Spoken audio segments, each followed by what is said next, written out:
On May 19, 2018, an audience of more than 1 billion witnessed the wedding of Prince Harry, Duke of Sussex, and Meghan Markle, an American actress of mixed racial heritage.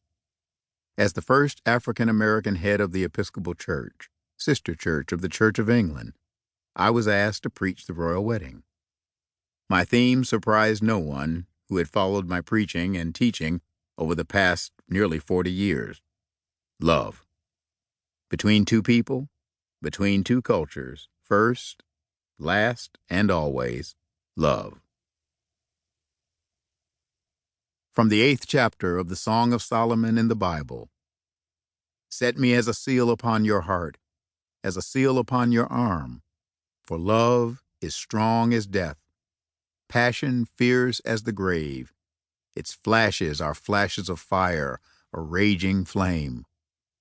Many waters cannot quench love, and neither can floods drown it. The late Dr. Martin Luther King Jr. once said, and I quote, "We must discover the power of love, the redemptive power of love, and when we do that, we will make of this old world a new world, for love is the only way." End quote. There's power in love.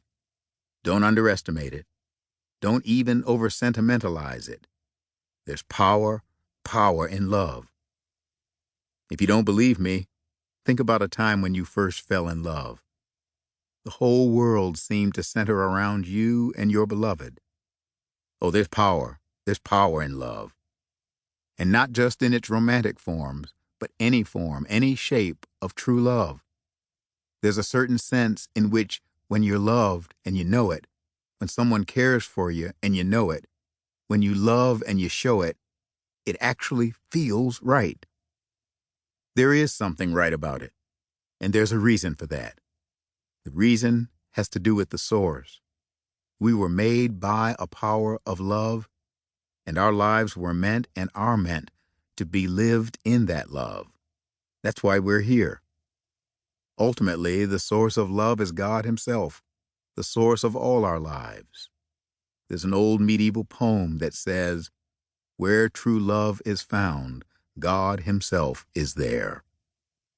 The New Testament says it this way, "Beloved, let us love one another, because love is of God, and those who love are born of God and know God. Those who do not love do not know God." Why? For God is love. There's power in love.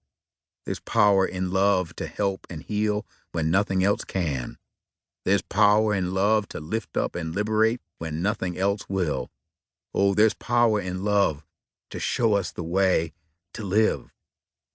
But love is not only about a young couple.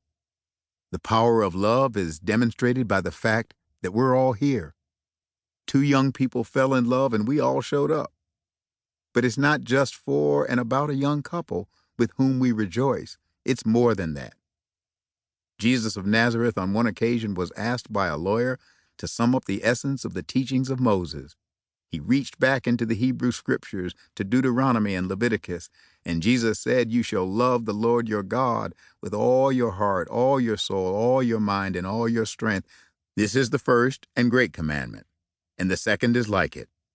Love your neighbor as yourself." And then in Matthew's version, Jesus adds something. On these two, love of God and love of neighbor, hang all the law, all the prophets, everything that Moses wrote, everything in the holy prophets, everything in the scriptures, everything that God has been trying to tell the world. Love God, love your neighbors, and while you're at it, love yourself. Someone once said that Jesus began the most revolutionary movement in all of human history, a movement grounded in the unconditional love of God for the world.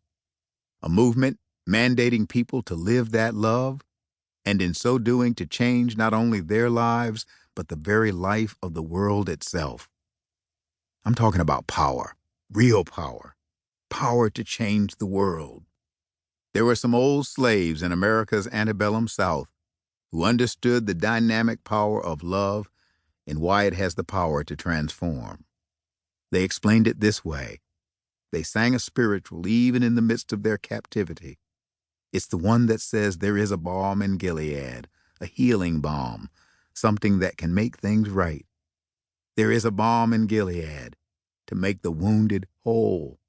There is a balm in Gilead to heal the sin-sick soul. And one of the stanzas actually explains why. If you cannot preach like Peter and you cannot pray like Paul, you just tell the love of Jesus, how he died to save us all. That's the balm in Gilead. This way of love is the way of life. They got it. He died to save us all. He didn't die for anything he could get out of it. Jesus did not get an honorary doctorate for dying. He gave up his life. He sacrificed his life for the good of others, for the good of the other, for the well-being of the world, for us. That's what love is. Love is not selfish and self-centered. Love can be sacrificial, and in so doing becomes redemptive.